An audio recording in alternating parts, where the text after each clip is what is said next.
स्वागत है आपका। तो आज बात करेंगे हम लाइटरूम को लेकर। लाइटरूम में फ़ोटोग्राफ्स कैसे इंपोर्ट करें और एक्सपोर्ट सही तरीके से कैसे करते हैं, तो इस बारे में हम बात करेंगे। ये है लाइटरूम। तो इंपोर्ट करने के लिए दो जगह से आप कर सकते हैं।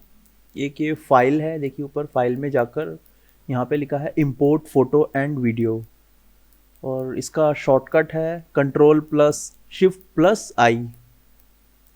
दूसरा एक यहाँ नीचे देखिए कॉर्नर पे लिखा है इंपोर्ट, तो आप यहाँ से भी कर सकते हैं। चलिए हम यहाँ से कर लेते हैं। आप यहाँ देख सकते हैं कि हमारे कंप्यूटर की सारी ड्राइव्स यहाँ पर शो हो गई हैं। जितनी भी ड्राइव्स लगी हुई हैं यहाँ पे सारी शो हो गई हैं। तो अब हमें यहाँ से सर्च करना है कि हमें कौन सा डाटा इंपोर्ट करना है अपने, जो भी हमें करेक्शन करनी है फोटोग्राफ्स में पोस्ट प्रोसेसिंग के लिए। तो हम यहाँ से सिलेक्ट करते हैं डाटा।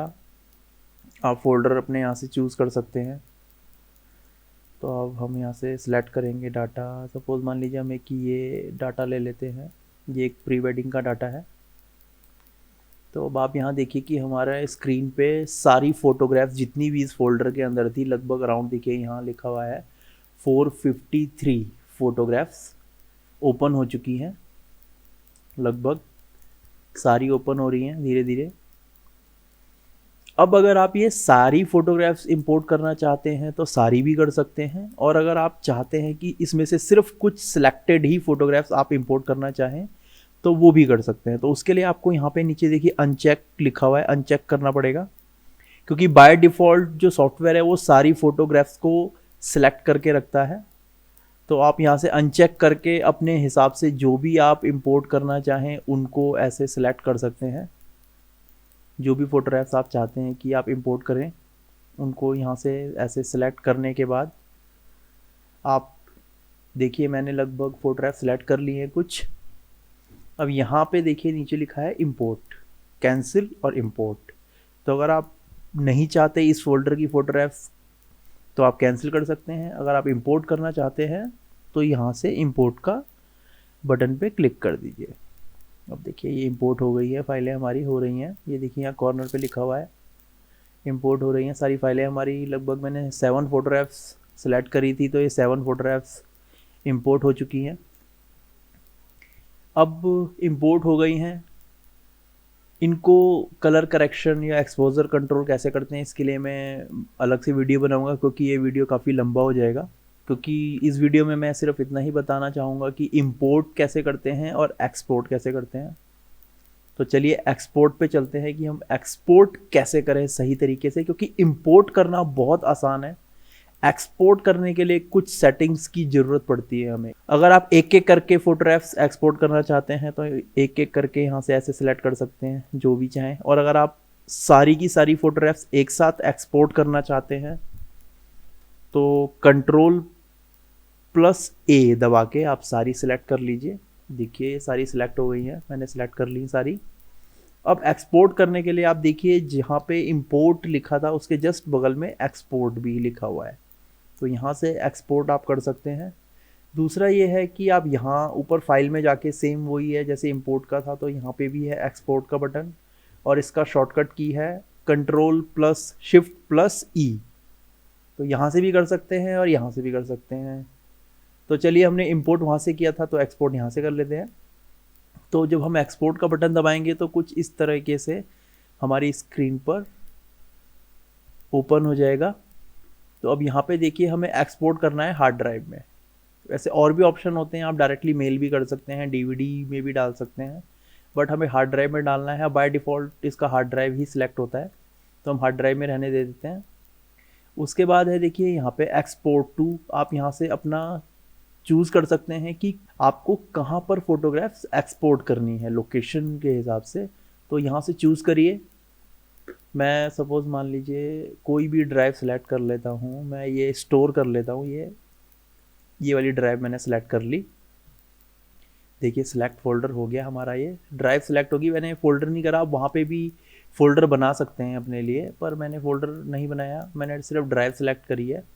और यहाँ पे है देखिए सब फोल्डर। अब आप यहाँ से अपने कोई भी डेट या नाम, जिसके नाम से आप एक्सपोर्ट करना चाहते हैं, जिनकी भी फोटो ऐप्स है, मान लीजिए आप वेडिंग का कर रहे हैं तो जिसकी वेडिंग है उसके नाम से फ़ोल्डर बना सकते हैं, जिस नाम से भी आप फ़ोल्डर बनाना चाहते हैं। तो मैं आज की डेट डाल देता हूँ, आज की डेट के नाम से मैं फ़ोल्डर बना देता हूँ। तो ये फ़ोल्डर बन गया। उसके बाद आता है नीचे देखिए फाइल नेमिंग।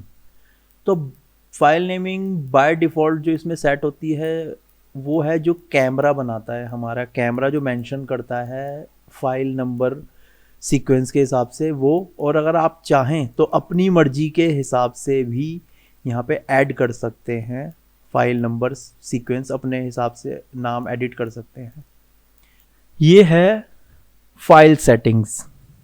ये देखिए फाइल सेटिंग्स में अगर हम बात करें तो बाय डिफ़ॉल्ट ये 60 ही आता है। जब आप पहली बार सॉफ्टवेयर को यूज़ करेंगे तो ये क्वालिटी 60 पर ही रहती है। आप इसको 100 कर लीजिए और आपको यहाँ पे ऑप्शन मिलते हैं कई सारे कि आपको किस फॉर्मेट में अपनी इमेज एक्सपोर्ट करनी है, क्योंकि जो कैमरा है वो सिर्फ JPEG ही फॉर्मेट आपको देता है। लेकिन अगर आप पोस्ट प्रोसेस करके अपनी इमेज एक्सपोर्ट कर रहे हैं रॉ फाइल से, तो यहाँ पे आपको और भी ऑप्शंस मिल जाते हैं। PNG है, DNG है, TIFF फाइल है, PSD फाइल है। ओरिजिनल का मतलब ये है कि मान लीजिए CR2 फाइल अगर आपने एडिट कर रहे हैं या NEF फाइल एडिट कर रहे हैं तो वो उसी फॉर्मेट में आपको एक्सपोर्ट करेगा, कुछ भी चेंजेस नहीं करेगा। JPEG या PSD, TIFF ऐसी कुछ नहीं। आपको जो मान लीजिए आपने CR2 इंपोर्ट करी तो आपको एक्सपोर्ट में CR2 ही मिलेगी। हम JPEG ही यूज़ करेंगे क्योंकि ये यूनिवर्सल है, तो हर जगह सपोर्ट करता है, ये फॉर्मेट हर जगह यूज़ हो जाता है इजीली। बाकी फॉर्मेट कहाँ कहाँ कैसे कैसे यूज़ करने चाहिए उसके बारे में हम बाद में बात करेंगे। देखिए अब आते हैं हम इमेज साइजिंग पर। ये है इमेज साइजिंग। देखिए बाय डिफ़ॉल्ट जो रेजोल्यूशन आता है वो आता है लाइटरूम का 240, लेकिन हम एक्सपोर्ट करेंगे 300 पे। और आप लोग भी 300 पे ही करिएगा, क्योंकि जो हमारा कैमरा प्रोसेस करता है, कोई भी कैमरा हो जो इमेज प्रोसेस करता है, वो 300 DPI के हिसाब से ही एक्सपोर्ट करता है। और आप यहाँ से साइज़ भी अपने हिसाब से चेंज कर सकते हैं। ये देखिए मेगापिक्सल अगर हम करें तो आप किस मेगापिक्सल पे आप अपनी इमेज को एक्सपोर्ट करना चाहते हैं वो भी यहाँ से कर सकते हैं। कि 10 मेगापिक्सल पे आप अपनी इमेज को एक्सपोर्ट करना चाहते हैं, या 15 पे करना चाहते हैं, या 20 पे करना चाहते हैं।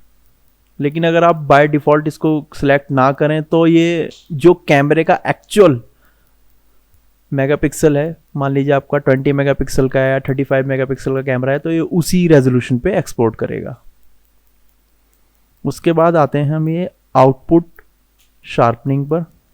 ये एक मेन चीज़ है आपकी इमेज को थोड़ी सी क्वालिटी देने के लिए। यहाँ पे 3 ऑप्शन दिए हैं, स्क्रीन, मैट पेपर और ग्लॉसी। अब अगर आप किसी सोशल मीडिया या किसी भी प्लेटफॉर्म पर अपलोड करने के लिए या सिर्फ डिस्प्ले के लिए अपनी इमेज चाहते हैं, नॉर्मल सी शार्पनेस हो, तो आप स्क्रीन यहाँ से सिलेक्ट कर सकते हैं। और अगर आप प्रिंट करवाते हैं तो मैट पेपर, ग्लॉसी पेपर, उस हिसाब से अपनी इमेज को सेलेक्ट कर सकते हैं कि शार्पनेस आपको कैसी चाहिए। यहाँ पे है अमाउंट, लो, स्टैंडर्ड और हाई। तो मैं यही कहूँगा कि आप नॉर्मली स्टैंडर्ड पर ही रखिए। आप हाई रख सकते हैं अगर आप नेचर फोटोग्राफी करते हैं या वाइल्ड लाइफ फोटोग्राफी करते हैं, तो आप हाई रख सकते हैं, तो थोड़ा ज़्यादा आपको हार्ड इमेज मिल जाएगी शार्पनेस में। लेकिन अगर आप पोर्ट्रेट फोटोग्राफी करते हैं या वेडिंग फोटोग्राफी करते हैं तो मैं कहूँगा कि आप स्टैंडर्ड ही रखिए। और तीसरा, अगर आप ज़्यादा ही हाई ISO में फ़ोटोग्राफ्स क्लिक कर रही हुई है आपने, मान लीजिए 4000, 5000 या 10,000 ISO में आपने फ़ोटो क्लिक की है, उसको आप एक्सपोर्ट कर रहे हैं, तो आप इसको लो पर ही रखिए, क्योंकि फिर बहुत ज़्यादा नॉइस आपको मिलेगी अपनी इमेज में। बाकी नॉर्मली मैं ये कहूँगा कि आप स्टैंडर्ड रखिए। उसके बाद आता है ये मीटा डाटा। अब बाय डिफ़ॉल्ट ये ऑल मीटा डाटा सेलेक्ट होता है। आप यहाँ से बंद कर सकते हैं इसको, खाली कॉपीराइट पे सेलेक्ट कर सकते हैं। इससे क्या होगा कि जो हमारी इमेज होती है उसकी प्रॉपर्टी अगर हम चेक करें तो वहाँ पे सारी डिटेल अवेलेबल होती है कि कैमरे में क्या सेटिंग्स रखी गई थी, क्या स्पीड थी, क्या ISO था, क्या अपर्चर था, क्या कुछ आपने अपने कैमरे में सेटिंग्स रखी हुई थी। लेकिन अगर आप इसको ऑफ कर देते हैं, खाली कॉपीराइट ही ऑन करते हैं, तो वो सारा गायब हो जाएगा, सिर्फ कॉपीराइट रह जाएगा। यानी कि जो आपने अपने कैमरे से अपना नाम वहाँ पे मेंशन किया है अपने कैमरे में, वही उस फोटोग्राफ में शो होगा, बाकी सारी चीज़ें गायब हो जाएंगी। मैं अभी लास्ट में आपको दिखा दूंगा कि होगा क्या। तो ये हमारा हो गया। अब अगर ये सेटिंग सारी आप चाहते हैं कि आपको जब भी आप एक्सपोर्ट करें आपको बार बार ये सब ना करना पड़े और अपना टाइम बचाना चाहते हैं, तो आप यहाँ से इस सेटिंग्स को सेव भी कर सकते हैं। देखिए यहाँ पे लिखा है ऐड, तो ऐड पे आप जाइए और अपना ये प्रीसेट्स सेव कर लीजिए यहाँ से। जैसे मैं कर लेता हूँ, देखिए मैंने ये सेव कर लिया। तो अब ये मेरा सेव हो गया, यानी कि जितनी भी मैंने अब तक ये सेटिंग्स करी थी 1-2 मिनट लगा के, जो भी मैंने करा था यहाँ पे, ये अब सेव हो चुका है। तो अब हम कर देते हैं, देखिए हमारा सब फाइनल हो चुका है। अब हम करेंगे यहाँ से एक्सपोर्ट। तो ये देखिए मैंने एक्सपोर्ट पे क्लिक दबाया। अब देखिए अब हमें यहाँ पे हमारी इमेज एक्सपोर्ट होने लग गई हैं। ये थोड़ा सा टाइम लेगा। देखिए हमारी इमेज सारी एक्सपोर्ट हो चुकी हैं। अब हम इसको करते हैं मिनिमाइज। अब हम जाते हैं अपनी ड्राइव में। ये रही हमारी ड्राइव। अब देखिए ये रहा फोल्डर जो हमने अभी तक बनाया था। अब इसको ओपन करते हैं। देखिए यहाँ पे हमारी सारी फाइलें एक्सपोर्ट होकर पहुँच चुकी हैं और ये सारी की सारी JPG फॉर्मेट में है। जो भी उसका एक्चुअल रेजोल्यूशन था इमेज का, उसमें हमको मिली है। अब अगर हम इसकी प्रॉपर्टी चेक करेंगे तो देखिएगा आप, यहाँ पर कुछ भी डिटेल अवेलेबल नहीं है। सारी मीटा डाटा गायब हो चुका है क्योंकि हमने वहाँ से हमारा मीटा डाटा ऑफ कर दिया था। तो ये है देखिए इंपोर्ट एंड एक्सपोर्ट का सही तरीका। अब आप बताइए आपको ये वीडियो कैसा लगा। अगर कुछ चीज़ समझ नहीं आई है तो आप कमेंट बॉक्स में पूछ सकते हैं, और अगर वीडियो अच्छा लगा तो शेयर करिए ताकि और लोगों तक भी ये इन्फॉर्मेशन पहुंचे। नेक्स्ट वीडियो हम बनाएंगे कि हमें एक्सपोज़र कैसे एडजस्ट करना चाहिए इसमें सही तरीके से, कैसे कंट्रोल करना चाहिए हमें हाईलाइट एंड शैडो को। तो जुड़े रहिए हमारे साथ। फ़िलहाल के लिए इतना ही। धन्यवाद।